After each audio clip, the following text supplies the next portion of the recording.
क्या middle east में चल रहे युद्ध की वजह से आपकी डीजल कार बंद पड़ सकती है?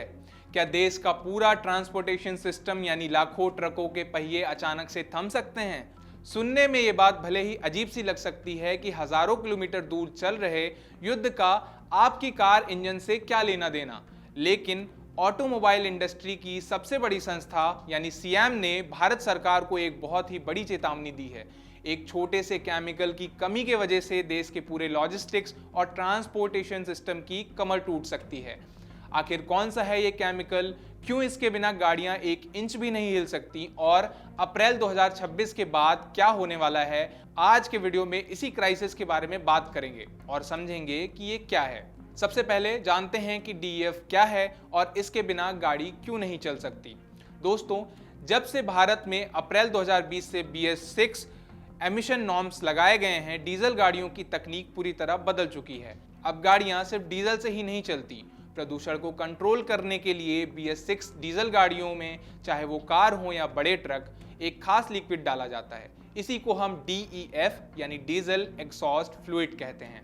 आम बोलचाल की भाषा में इसे एडब्लू भी कहा जाता है। दरअसल नए डीजल इंजनों में SCR यानी सिलेक्टिव कैटेलिक रिडक्शन नाम का एक सिस्टम लगा होता है। जब इंजन से खतरनाक नाइट्रोजन ऑक्साइड गैस निकलती है तो ये DEF उस गैस पर स्प्रे होता है और उसे हानिकारक नाइट्रोजन गैस और पानी की भाप में बदल देता है। इन गाड़ियों में एक स्मार्ट इंजन इंटरलॉक सेंसर होता है। अगर आपकी गाड़ी का DEF या एडब्लू खत्म हो गया तो ये सेंसर गाड़ी के इंजन को स्टार्ट होने नहीं देता।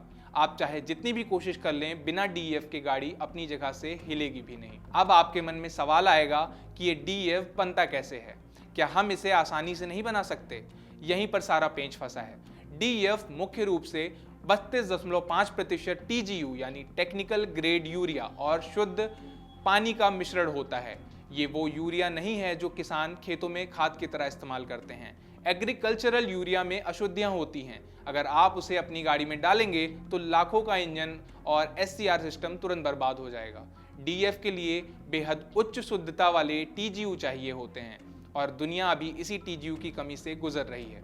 भारत में DEF की कमी क्यों हो रही है? अब आते हैं सबसे बड़े मुद्दे पर कि मिडिल ईस्ट के युद्ध से इसका क्या कनेक्शन है।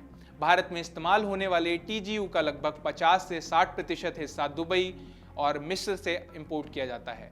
मिडिल ईस्ट में बढ़ते तनाव और लाल सागर में जहाज़ों पर हो रहे हमले के कारण शिपिंग रूट्स पूरी तरीके से बाधित हो गए हैं। जहाज़ों का इंश्योरेंस और माल ढुलाई का खर्च इतना ज़्यादा बढ़ गया है कि विदेशी सप्लायर्स ने भारत को TGU भेजने के अपने कमिटमेंट्स कैंसिल करने शुरू कर दिए हैं। सिर्फ बाहर ही नहीं, देश के अंदर भी समस्या है। भारत में TGU बनाने वाली इकलौती सबसे बड़ी कंपनी GNFC यानी गुजरात नर्मदा वैली फर्टिलाइजर्स है। ये कंपनी इसे बनाने के लिए कतर से आने वाली नेचुरल गैस RLNG का इस्तेमाल करती है। लेकिन जहाज़ों की आवाजाही रुकने से गैस की सप्लाई भी घट गई है। यानी ना तो बाहर से TGU आ पा रहा है और ना ही उसे भारत में बनाने के लिए कच्चा माल मिल पा रहा है। इसी खतरे को देखते हुए ऑटोमोबाइल संस्था सियाम ने सरकार को एक अर्जेंट लेटर लिखा है। वर्तमान में GNFC हर महीने 15 से 20 हजार टन TGU बनाती है, जो हमारी ज़रूरत का आधा भी नहीं है। सियाम ने सरकार से मांग की है कि GNFC को पूरी क्षमता से प्रोडक्शन करने के निर्देश दिए जाएं और एग्रीकल्चर के बजाय DEF बनाने वाली कंपनियों को प्राथमिकता के आधार पर TGU दिया जाए। अगर सप्लाई चेन को जल्द ही ठीक नहीं किया गया तो अप्रैल 2026 के बाद देश में एक बड़ा संकट आ सकता है।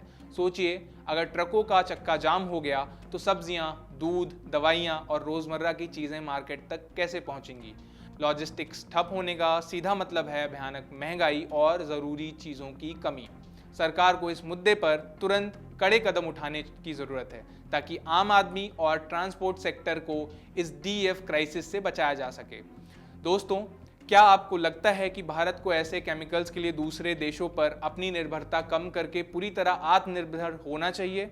अपनी राय नीचे कमेंट्स में ज़रूर बताएं। अगर आपको इस वीडियो से कुछ नया सीखने को मिला तो इसे लाइक करें, अपने दोस्तों और खासकर डीजल गाड़ी चलाने वालों के साथ इसे ज़रूर शेयर करें और ऐसे ही इन्फॉर्मेटिव वीडियोज़ के लिए हमारे चैनल को सब्सक्राइब करना ना भूलें।